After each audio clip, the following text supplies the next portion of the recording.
Hi everyone, this is Vishen Lakiani and welcome to a Mindvalley Academy Masterclass, this time with a really special individual, a man by the name of Srikumar Rao, or as I call him, my personal Yoda. Srikumar, welcome to the set.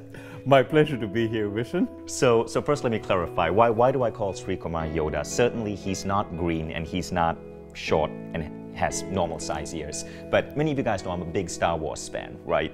I mean, I watch those movies over and over and over again, seeking to see deep meaning in everything George Lucas wrote, even if there isn't any meaning.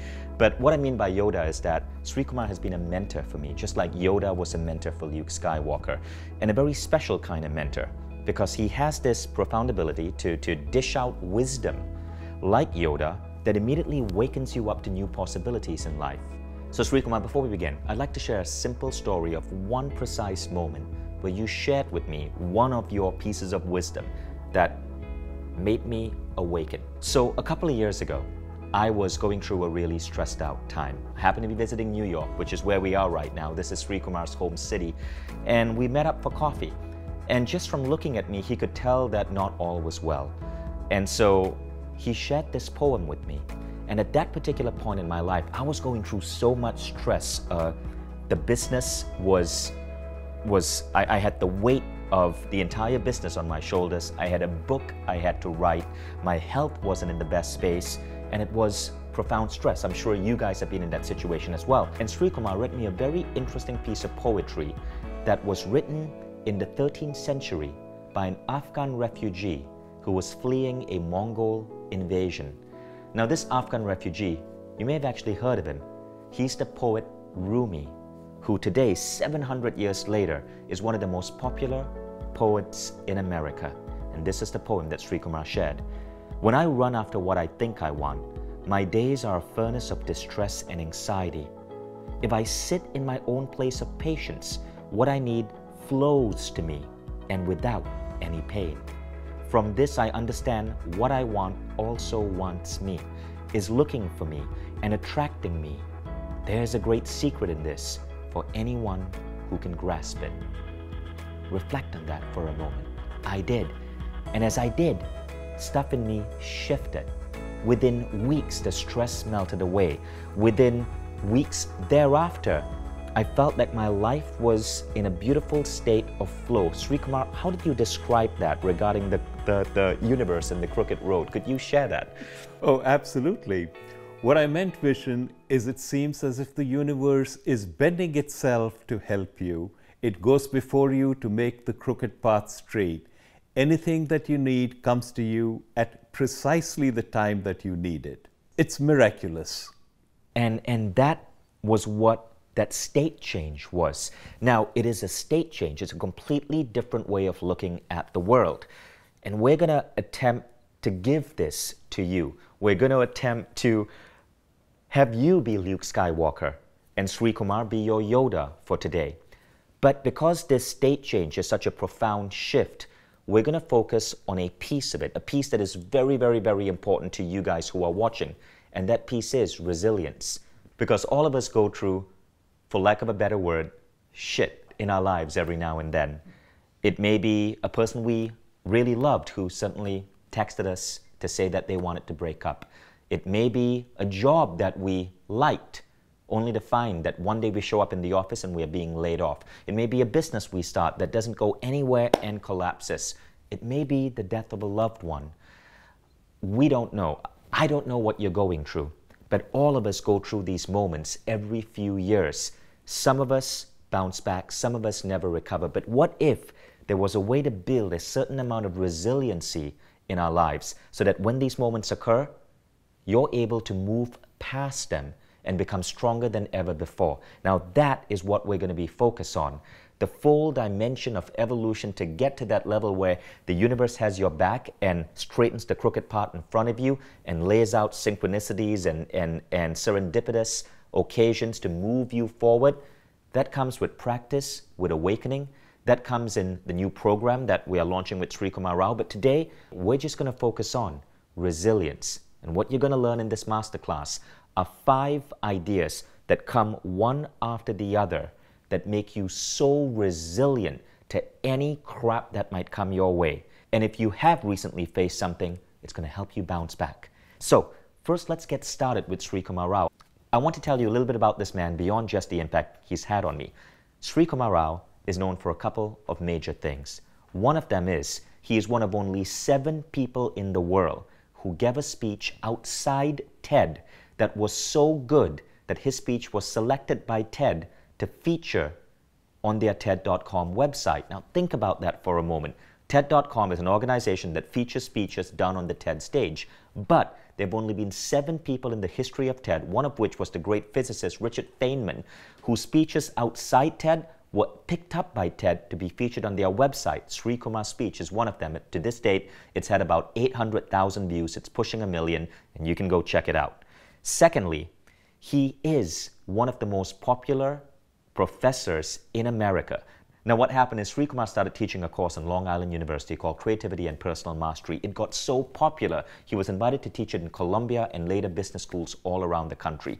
The course in these schools got so popular, so many students wanted to enroll in them, that he had to set up multiple barriers because he couldn't take all of these students. These barriers included writing some 7 essays to get into the class. Now, the class was, once you got in, was so profound on its impact on people that students who went for this class formed alumni associations. So there were alumni associations of students, not from just the university, but from the particular class that Srikumar invented. Creativity and personal mastery. These students paid tens of thousands of dollars to get into an MBA program and then had to go through multiple hurdles just to get into these packed classes. There were long wait lists to get in. And the reason was the profound impact that these man's teachings had on these students' lives. Here's what a couple of students had to say. So Howard Kaplan, who is a graduate from Harvard Business School, 1984, after learning from Srikumar Rao and attending Rao's classes, he said he was able to double his business, even in a lousy economy, start an amazing new business venture, got asked to serve on the board of a nonprofit, created 30 new relationships over 6 months, and his family's been telling him he has never been happier. This guy, Joshua Klenoff from Columbia Business School, said, transformed and improved every aspect of my life. Now, this is cool. I met my wife because of what I learned in this course. Started my company because of ideas it opened up. So really cool. I wonder how the course led to him meeting his wife, but that's another story. Now, Jessica Vitalis, MBA, Columbia Business School, 2003, said, I grew up believing the world was black and white. And Rao taught me not only that nothing in the world is absolute, but also the world is filled with color. She developed an interest in quantum physics. She began training for the New York Marathon. She renewed her exploration of spirituality, and she's been far more intimate with her friends. Rafael Meyer, Columbia Business School, 2004, said it made him feel closer to God. He's more grateful, happier. Brendan Peel, Columbia Business School, said, I attribute 80% of my $120,000 MBA price tag to this one class. Think about that. $120,000. That was Brendan's MBA bill. 80% he attributes to Srikumar Rao's class. And one of the best things about the class, and you'll experience that too when you take this on Mindvalley's platform, because it has such a focus on community, is that you'll make new best friends. This inevitably happens when people are going through this class together. Dana Galen says, I'm now part of a larger community of peers thanks to Srikumar Rao's classes. Intelligent, successful, and motivated people who care about creating and living a life they love. Met my business partner through this class, and the bonding is unbelievable on so many levels. So those are just a few words from people who have learned under Rao, and I cannot wait to see the results you get. So let's get started. Now, when we designed this masterclass, I asked Srikumar to pick a topic that he felt would be most relevant to our audience. And that's how we arrived at this topic on bouncing back and resiliency. So let's get started with your training. First off, Srikumar Rao, I'd love for the audience to get to know you better. Yeah. Tell us, what made you as a professor decide to teach something that is so out there, for lack of a better word, different from conventional business school classes? Okay. Vishen, this course actually started as something that I needed for myself. Let me explain. I started my PhD at Columbia, and I dropped out and started working for corporations. And initially, I dropped out of Columbia Business School for a while to work as an executive at Warner Communications, and I was hugely successful. But then I got tired of corporate politics, and I decided, let me go to academia where there is no politics. I was sadly mistaken. I found out that politics is alive and well in academia. And after a few years, I felt stuck. I was really sorry for myself because I was stagnating. My peers had gone far ahead of me, and I was stuck in a university not doing particularly well and feeling really sorry for myself.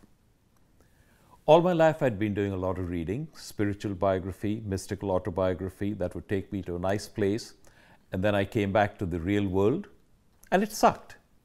And I remember thinking that if all of this is useful only if I was sitting quietly thinking peaceful thoughts and not when I came to the hurly-burly, then it's actually pretty useless.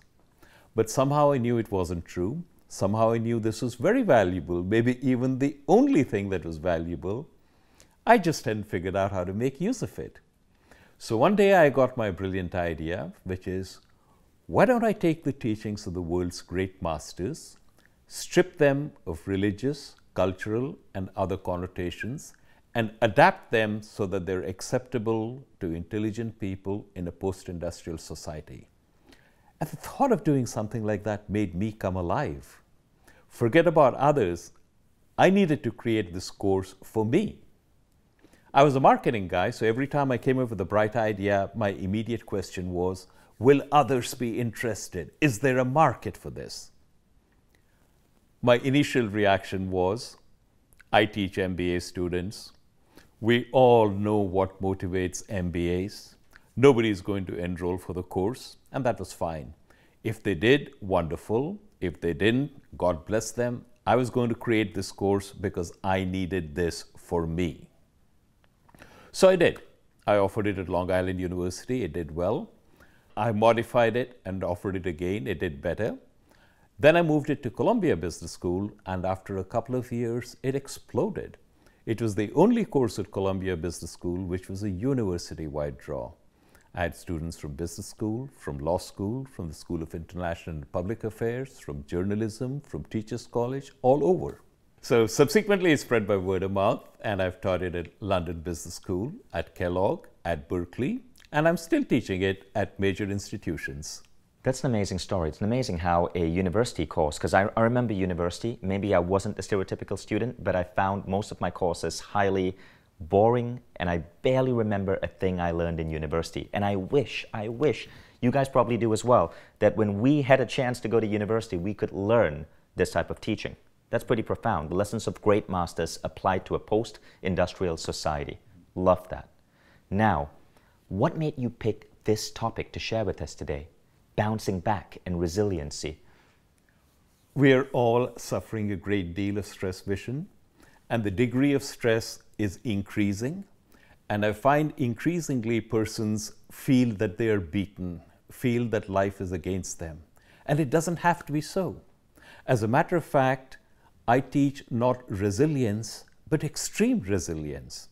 In extreme resilience, you bounce back so quickly from adversity that somebody from outside would not even know that you've suffered a setback.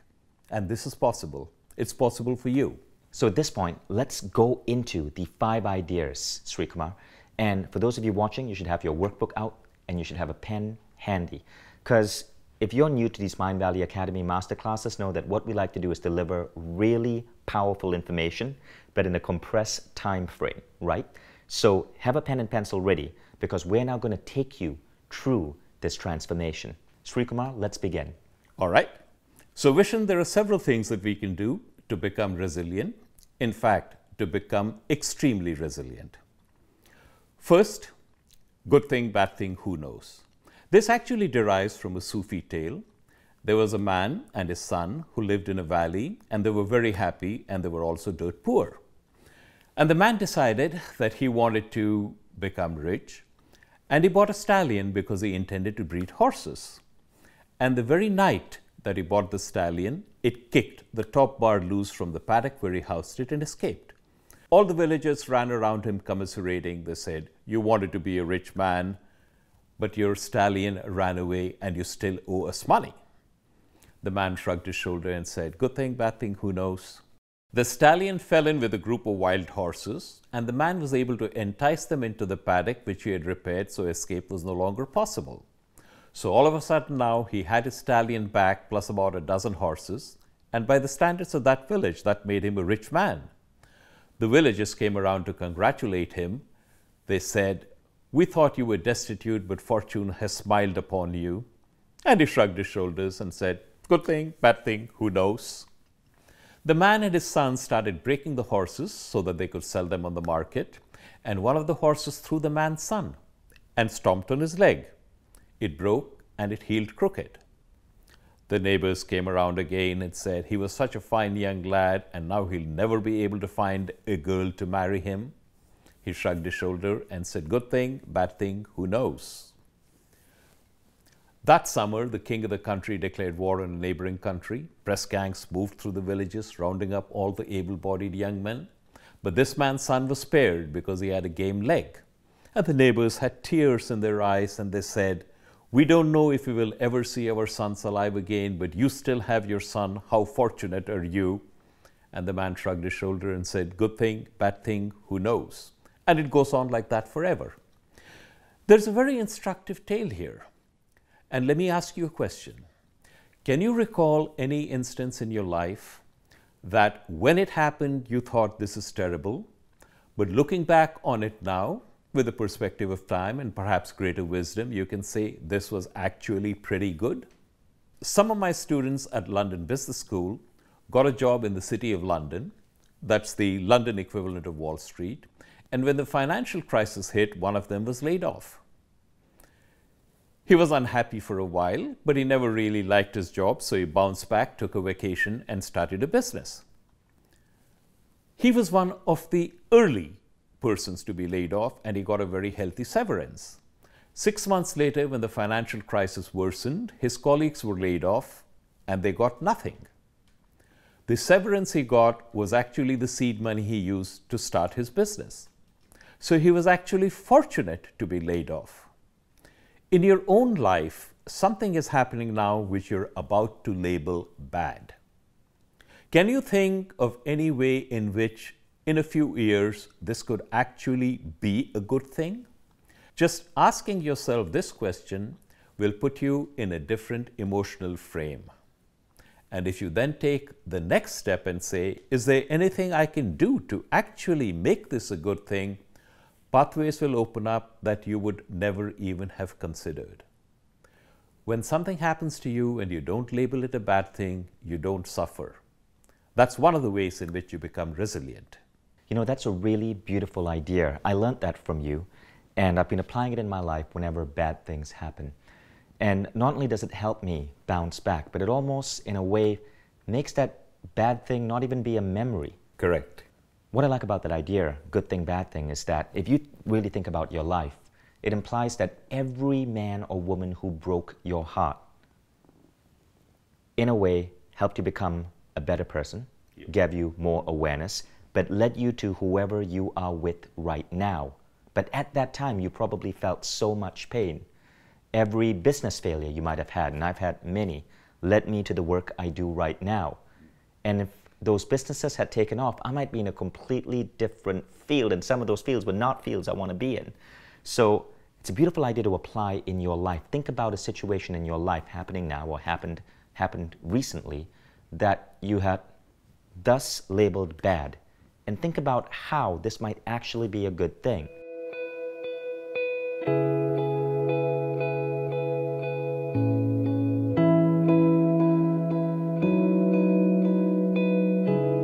Now, Srikumar, you have an interesting model Of how to view the world. on how to view the world from and see a bad thing as potentially a good thing.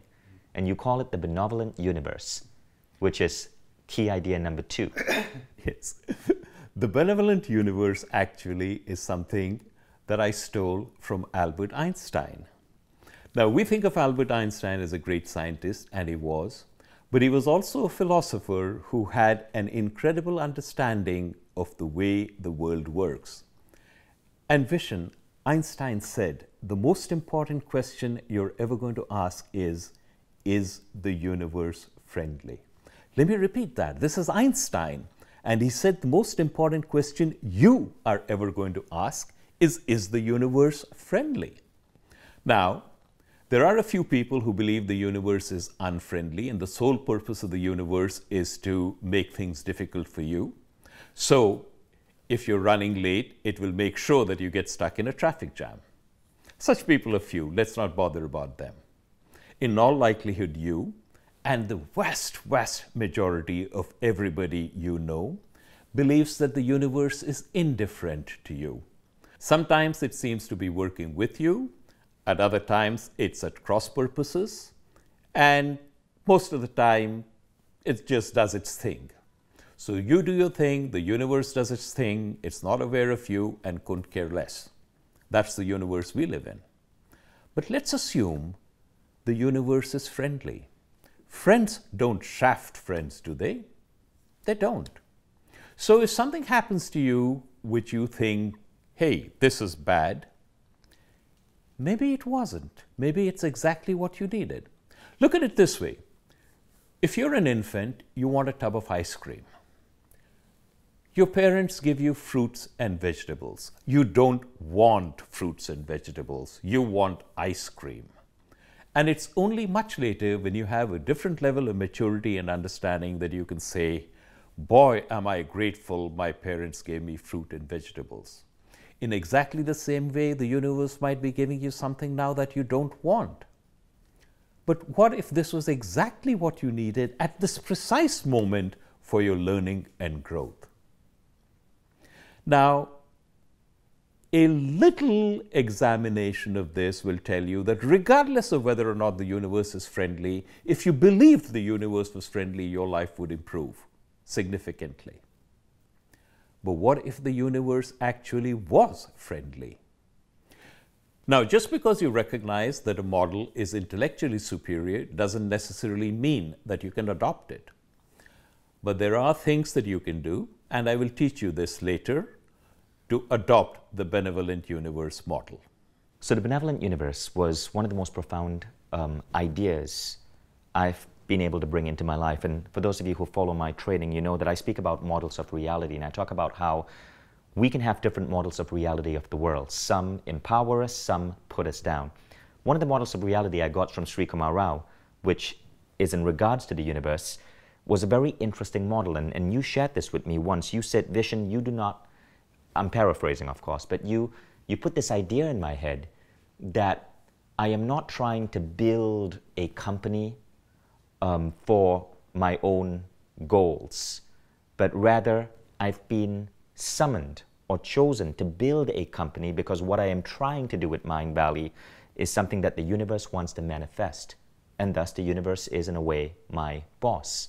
So I'm employed by a higher power, and a good boss, of course, lays out for you the right resources, the right assets, the right funding, the right people, so you can get your job done because he wants the job done. And that simple shift, that shift going from I had to push and create and struggle and to build what I want and get it out there in the world to, oh look, there's this big guy out there who's laying the pot for me. That really shifted how I fundamentally function in the world. And when I got that shift, that was what removed the final bits of stress and anxiety from my life. And even when things went wrong, good thing, bad thing, I stopped labeling it such. So I found that that really helped me.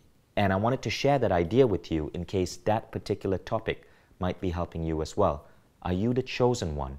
Is there a higher power, a friendly universe, as Srikumar calls it, that wants what it is that you're trying to manifest and has simply asked you to collaborate with it? And if so, the universe is not just benevolent, the universe is your frickin' boss. I'd like to add to that, Vishen. Don't think that you are doing anything or accomplishing anything. You are an instrument through which the universe is expressing itself, and your job is to be the best darn instrument you're capable of.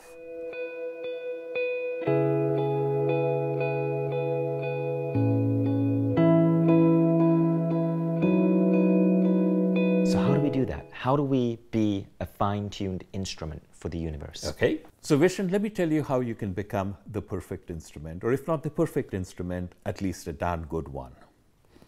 I'd like you to go back and think in terms of how you live your life. Most of us are trained to be goal-oriented.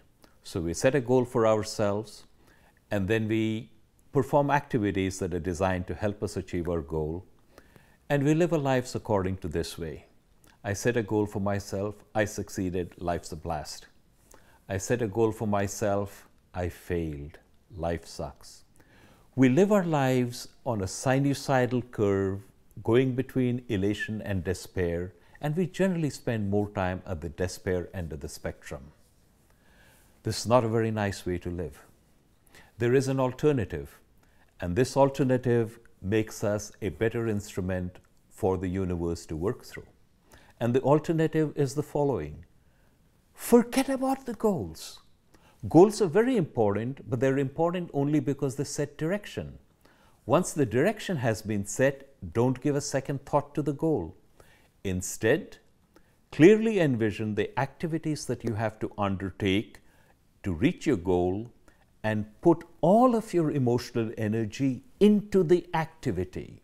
That's what you think about. Forget about the goal. When you invest in the activities, when you invest in the process, two things happen. You actually start enjoying the journey. The journey is the only thing you have. The destination is a mirage. You're there today, you're off someplace else tomorrow. The journey is with you always. So when you invest in the process, you are actually enjoying the journey, and paradoxically, the more you are detached from the outcome, the more you don't particularly care whether you reach the goal or not, the higher the probability that you will actually reach it.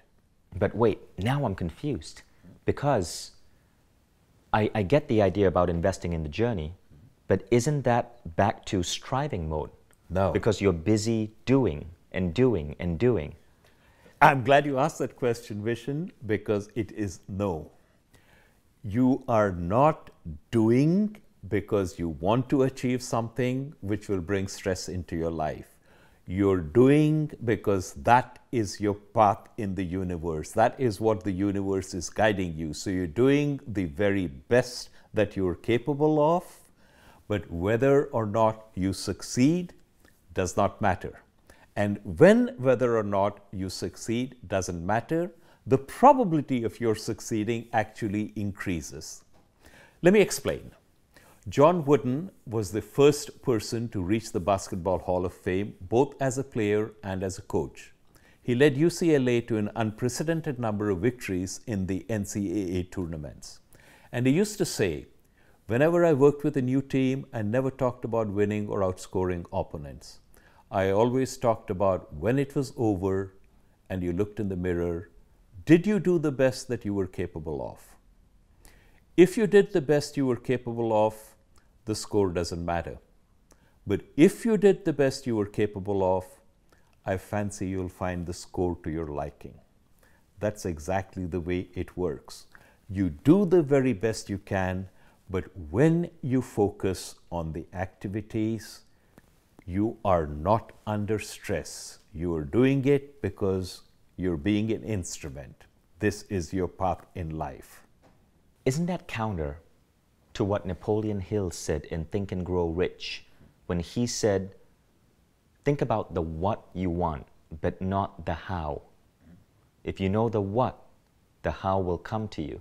Doesn't that mean that you should be focused on the goal? No. Go back to what I said. The what you want is the goal, and once you have established that, you have established direction. After you have established direction, you then let it go. You do not obsess about it. You do not look at it every 5 seconds and say, am I there yet?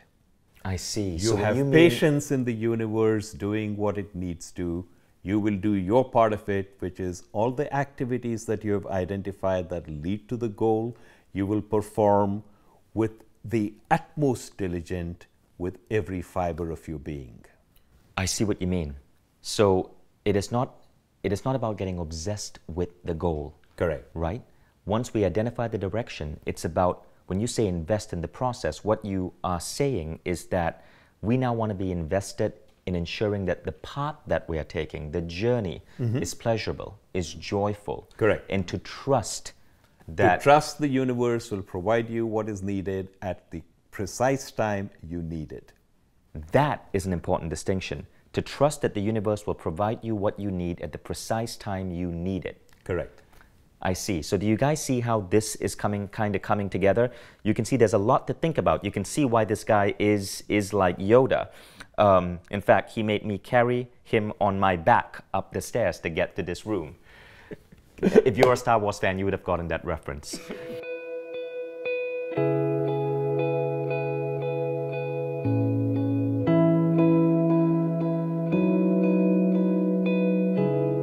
Let's go on to idea number 4. And this requires a lot of thinking. I mean, the entire conversation. But as we go deeper into these ideas, you will start seeing how the dots connect. Here's something that I would like you to be aware of. We spend way too much time agonizing over the 2, 3, or 4 things that are wrong in our lives. More precisely on the 2, 3, or 4 things that we've arbitrarily decided are wrong with our life. And we completely ignore the 40, 50, 60 things that are actually pretty darn good about our lives. So, flip that around. Consciously bring to mind how fortunate you are in so many ways and feel appreciation and gratitude. Now, I must stress that this is an experiential exercise, not an intellectual one. So you can't make a list and check things off. You can't say, good health, check. Food to eat, check. Roof overhead, check. It doesn't work like that. You have to genuinely feel gratitude, let it well up from the soles of your feet, go through your body, and come out through your mouth and your facial orifices. Immerse yourself. Should we take that off? No, leave it in. Why not? Again, let's leave that in. If you are a type A person who lives in his or her head, it may take some time before you get from thinking gratitude to feeling gratitude. But if you do that, you will find that your experience of life is transformed. I recommend that you do this last thing at night, but don't stop doing it just once last thing at night. Do it many times during the day. And my wish for you, my vision for you, is that you live in a world where appreciation and gratitude is your normal, habitual, emotional domain. And when you do that, you'll find that life is ever so much blessed, ever so much fun. I love the emphasis you placed on feeling gratitude till it comes out of your facial orifices. Yes. I love that. And by the way, I'm laughing so hard, there are tears coming out of my eyes. And that's what you want to have when you're really feeling gratitude. Mm-hmm. You know, why is the feeling so important? Why does the feeling make such a big further leap than simply having a list? If you have a list, it does not affect your emotions. When you feel something, it resonates in the very fiber of your being, and that is what makes transformation possible. I see. So it's the emotions that yes. we're in. It's not just making a list or seeing it. It's not just about the visualization. It's the feeling and the emotions. Right. Emotions are ever so much stronger than mere thoughts.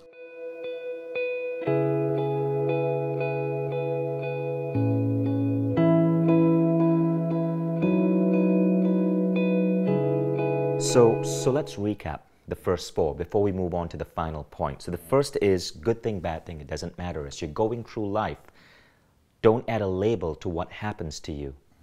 Number 2, trust in a benevolent universe, a universe that is on your side, that is a friend and ally, and friends and allies got your back. Third, invest in the process, not the outcome. There's no necessarily bad thing. If the universe is an ally, you can now set an intention or a goal, forget about it, and focus on the joy of pursuing that goal, the process, the journey, not the destination. And fourth, to keep you aligned with the process, to keep you in the right emotional state, invest in gratitude. Practice gratitude as often as you can. Now, what is number 5? Well, number 5 is also a very powerful vision. And that is, you can reframe whatever reality you are facing. Let me give you an example of this. When my daughter was born, I had just finished my PhD at Columbia Business School, and I had a lot of friends who had children who were slightly older than my daughter. And they were very solicitous, and they came up and said, you know, I have a crib. Would you like a crib? I have a high chair. Would you like a high chair? What about a stroller? I have one that I'm not using. And I said, of course, bring them on. I saved a bundle doing that, and it's nice.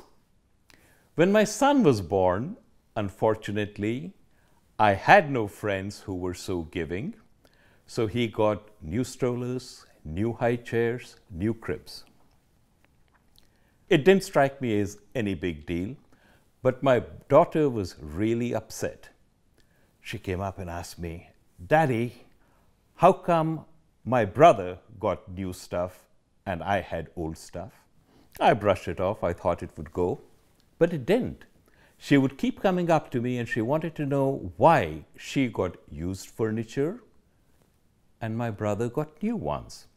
It became apparent to me that I could not duck this issue. One day I had a flash of inspiration. So I went up to my daughter and said, I realize that you got used stuff, your brother got new stuff, but there is something you got new which is so much more important than anything your brother will ever get, that it more than makes up for that. In fact, if for the rest of your life you only get used stuff and he gets new stuff, this will still put you ahead. My daughter was puzzled. She didn't believe it, but she was also curious. So she said, what did I get new that my brother got used? So I leaned forward conspiratorially and said, you got brand new parents. Your brother got used parents. There was a moment, and then there was a big smile on her face, and that problem went away forever. It's a funny tale, but it's also an instructive tale, because you have the ability to reframe any situation which you are confronting. For example, your partner gets really angry at you. You recognize that it's not anything that you did, but that she has an emotional need. She wants to know that you support her. She wants to know that you care for her. Can you see beyond the expression of anger to there is a need she has that you can fulfill? There are many different occasions when you see this is what happens. And the way you see this is what happens is part of the problem. You can look back and say, I think this is the way it happens, but here is another way of looking at it. And when you use that other way of looking at it, the problem dissolves. Reframing is an extremely powerful technique. You have to learn to use it and experiment with it, but try it. I love that idea. Reframing is a really, really powerful concept. A couple of weeks ago, and I'll share this as an example so you guys really have this sink in. I was traveling from Estonia, which is where my family spends every Christmas because my wife and kids are Estonian, to Kuala Lumpur, which is where Mindvalley's office is based. And we had to fly through Istanbul airport where we had a transfer. What we didn't know is that we were about to fly into the biggest snowstorm in Istanbul in decades, and our plane couldn't land. So we got flown to a tiny town near the Black Sea called Samsun, and there we were stranded for for God knows how long, right? There was no message, no word. Thousands, tens of thousands of travelers in Turkey were stranded.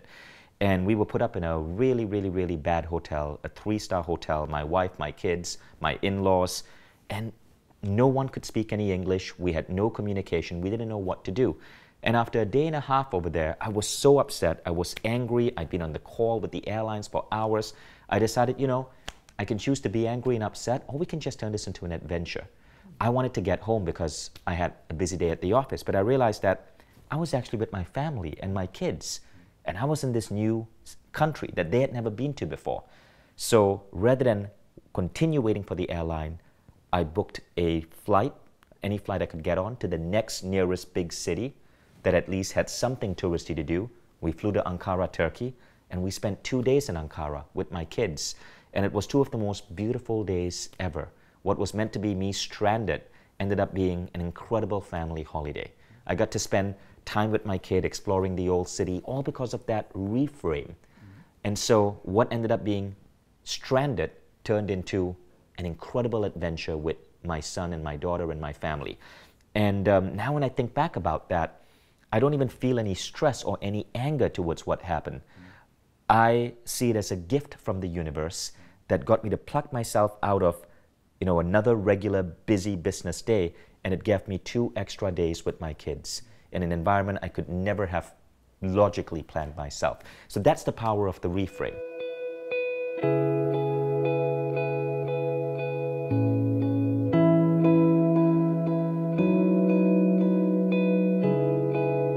And there you have it, those 5 ideas. So let's recap one more time. Good thing, bad thing, benevolent universe, invest in process, not outcome, be grateful, and reframe or let it go. So, Srikumar, thank you for those 5 ideas. Now, why do those 5 ideas come together so well to give us resiliency? Let's talk about what resilience is. Resilience is when something happens that deforms you, and then you go back to what you were like before. Now, when something happens that deforms us, we're generally talking about a life event that is not the way we would like it to be, right? But the universe is always going to be doing stuff to you. You are in the human predicament. As long as you're in the human predicament, stuff will happen. Business reverses, financial setbacks, relationship problems, illness, serious illness and death. That's part of the human predicament. Each of these is a stressor. When these happen, you have basically 2 choices. Feces drops from the sky. And when feces drops from the sky, you can do one or 2 things. You can get messy, or you can put up your transparent plastic umbrella and say, look at the pretty shades of yellow. The methods that I have advocated will enable you to put up your transparent plastic umbrella and say, look at the pretty shades of yellow. Did you just say feces drops from the sky? How is feces yellow? I love how you make everything academic. Normal people just say shit. But the very fact that you say feces makes it funny. Right, that's true. So guys, you get the idea. And I hope you enjoyed this class on how to build resiliency into your life. Now keep in mind that Yoda here doesn't just teach resiliency. What he actually teaches is one of the most profound courses that business school graduates are taking all around the world. And there's a long line to get into these classes. He also teaches a 3-month program in New York City. It's 3 days a month for 3 months. It's a $10,000 program called Creativity and Personal Mastery. You can study with Srikumar Rao in one of these programs that's happening in New York over 3 months.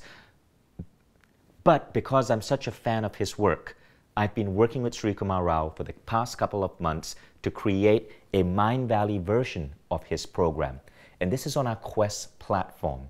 It is a 45-day program, and I'm really excited to tell you guys about what we've put together. Now, this program is available for a really, really negligible price because when we release these programs to our Mindvalley community, we typically have, on average, 2,000 to 3,000 students enroll at once. And this is actually a really important fact because our new Quest platform is designed to take these thousands of students and have them go through a program over 45 days as a cohort, as a community. This was actually, interestingly enough, a key principle of Srikumar Rao's class. He based it on the Buddhist idea of Sangha. Explain Sangha for a moment. In Buddhism, there are 3 pillars, and one of the pillars is Sangha, which is the community of those who are on the path. And there is the recognition that as you travel on this path, there are times when you're going to feel drained, depressed, and have no energy.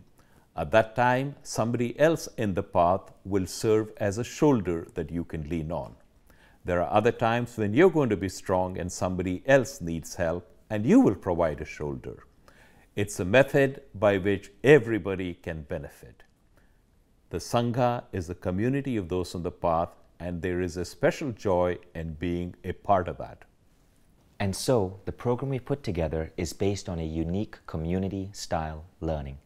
This is what happens on our Quest platform.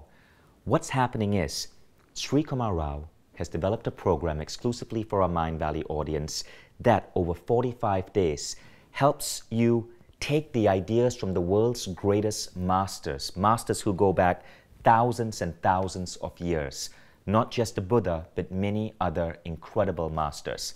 He's taken all of this wisdom and put it into a 45-day journey of awakening. This completely wakes you up to who you really are. But you don't go through it by yourself. You go through it and you begin on a particular start date. That information is now below this video. And you will be starting with thousands of other students. It's a form of guided coaching. Every single day, Srikumar Rao will give you no more than 20 minutes of instruction. It may be about 10 minutes of video, maybe 5 to 6 minutes of practical exercise, whether it's writing down something in your journal, a thought process, a transcendent practice. But over 45 days, you start waking up to some really powerful ideas. It's a journey of awakening to your true potential that you're taking with thousands of students. Now, let me tell you what is covered in this journey, because at the end of 45 days, a couple of really incredible things start happening to you. You are no longer the old version of yourself. You have shed that skin, and this wisdom from many masters has now infused you. You become a different person. This is why Srikumar Rao's Creativity and Personal Mastery program in universities has become one of those rare university classes where fathers have their sons come back and enroll in these classes. It spans generations, and it's so packed because of word of mouth, because it shifts people, it awakens them. So there are 7 things that are going to be covered in this program. Take a look and see if this is something you want to enroll into, because you can see the impact this man has had in my life, and I know it's going to be the same for you. Now, the first item, Srikumar, is being comfortable with ambiguity. Explain that for us really quickly. Oh, certainly. We all want to have certainty. We want to know what's going to happen tomorrow, the day after, and the day after. But life doesn't work that way. With the best will in the world, you set off to achieve an outcome, and it doesn't happen. When you take this program, you're not concerned about whether or not a particular outcome that you desire will come to pass. No matter what happens, you have great confidence in your ability to behave appropriately and deal with it as necessary. And that gives you an incredible confidence to do bolder things in life. Absolutely, yes. Now, number 2, the second thing you learn is how to improve your relationships across the board. Actually, Vishen, you don't consciously learn to improve your relationships. Your relationships improve automatically. But why is that? Because what happens is we tend to live our lives in a me-centered universe. We're always looking at what's the impact on me. And many of the exercises in the Quest are designed to get you to look at the world from an other-centered perspective. And as you do that, you find that others respond to you differently. Relationships improve as a byproduct, not as something that you consciously set out to do. That's beautiful, and that's certainly something I've noticed about you. You're such a warm presence. Now, number 3, it teaches you to become a more inspired leader. How does that happen? Once again, this is something that happens as a byproduct. So let me tell you a little bit about leadership. Most of us want to be an inspiring leader. And what I say is, if you want to be an inspiring leader, you're pretty well advanced on the wrong path. Because when you want to be an inspiring leader, it's all about you. I want to be an inspiring leader. What you're really saying is, I want people to do what I would like them to do, which perhaps they don't want to do. So I've got to figure out how to get people to do what I want them to do when they don't want to do what I want them to do, which means I want to manipulate people, which is not a very nice thing to do. So if you want to be an inspiring leader, forget about being an inspiring leader. Instead, be personally inspired. When you're inspired by a great cause, something which brings a greater good to a greater community, and you learn to communicate this vision that you have, you become an inspiring leader by default. It's like when Gandhi was starting his work in South Africa. He didn't say, I want to inspire tens of millions of people. His thought was, the passport laws are unjust and I will not let them stand. And he was a British trained attorney. He had verbal fluency. So he used whatever skills he had to mobilize the port for this.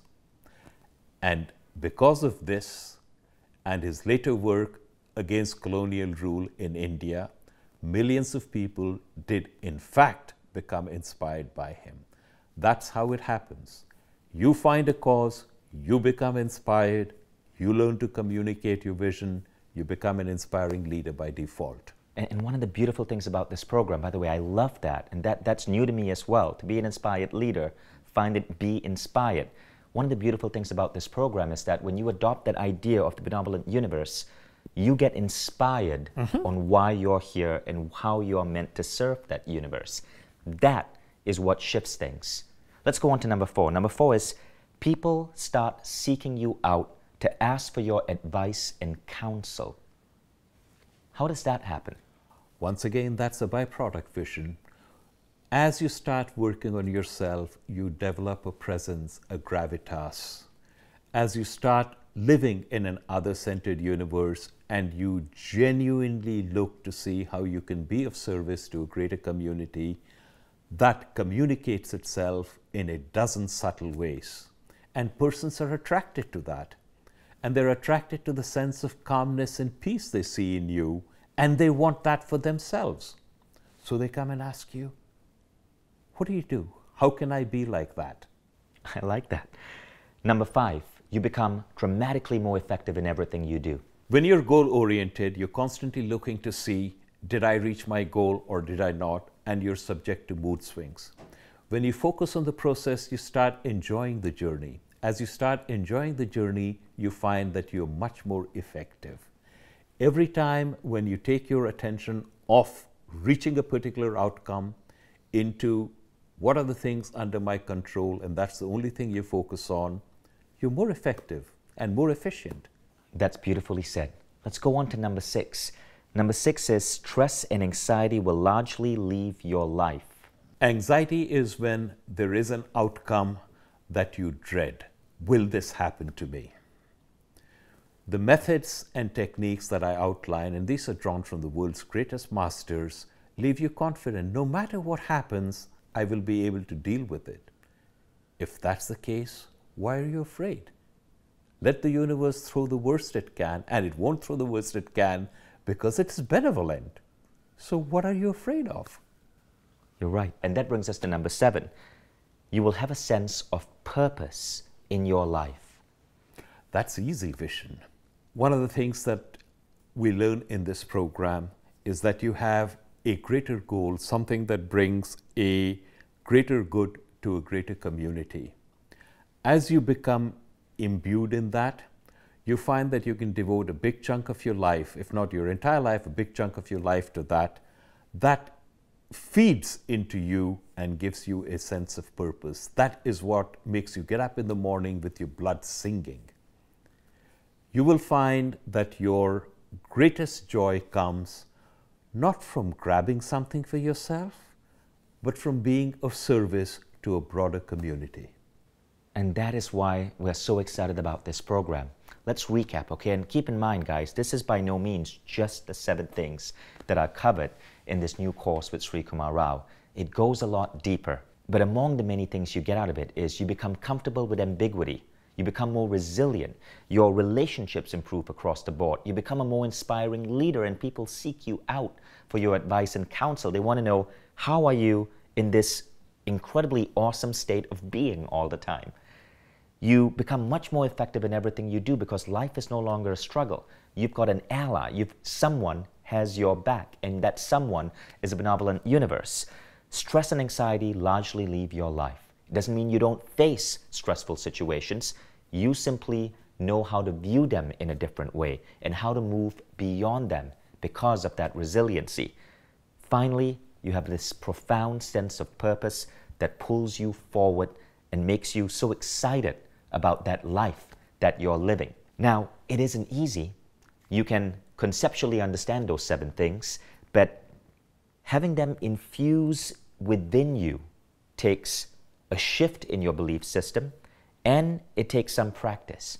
And that's what this program is about. It is not just Srikumar Rao lecturing you on a daily basis. This is put together in a very unique way. You get an insight, you get a practical exercise, you engage with the community. Thousands of us will be starting this program at the same time. And so you have to enroll before the start date, which is below, but you start at the same time and you go through that journey together. And that's what makes this so effective. Now, this particular new learning model that we developed here at Mindvalley is called Mindvalley Quest. And what we've found is that it is far more effective than traditional online courses. For one thing, because of the community, because of the micro-learning where you're going through it in tiny little micro-slices every day, people tend to complete it at 400-500% better completion rates than traditional courses. The micro-learning means it's relatively easy. You can listen to Srikumar's wisdom in your car because it comes available as an iPad app, an iPhone app, an Android phone app, and a desktop app. So you can take this on any type of device you have. This program really matters to us at Mindvalley because one of our big missions as a company is helping fill the gaps that modern education has created. And modern education teaches you how to have a good career, how to make money, but it doesn't really teach you how to live a life that's extraordinary, how to be fulfilled, how to live your mission, how to make a dent in the universe. This program does. This is why even business school students, MBA students at elite universities like Columbia get this and are flocking to Professor Rao's classes. Have you ever wondered how your life could be different if you could have, say, enrolled in one of the top MBA schools in the world, and maybe not take the entire curriculum, but take the top class in that school, say Columbia? Well, this is a chance. And you'll find that the cost of this is just a fraction of what a traditional university would charge for this type of knowledge. And this is some of the most important knowledge you can bring into your life. So as a thank you for watching this masterclass, you can enroll below. And you also get a special unlock discount because we know you just spent an hour watching this class and we appreciate that. So don't close this page because that unlock bonus is only on this page for people who have watched that masterclass. You can enroll on this page, save even more, and be part of this beautiful, incredible community that's going to be studying with my mentor, my Yoda, Professor Srikumar Rao, and a guy who has had a profound impact on thousands of lives. All the information is below, and I look forward to seeing you in this program. Srikumar Rao, any parting words? Yes. It's an honor and privilege to be with you, and I look forward to being your guide in the near future. So thank you, guys. I'll see you in this program. See you there and looking forward to it. All the information is right below.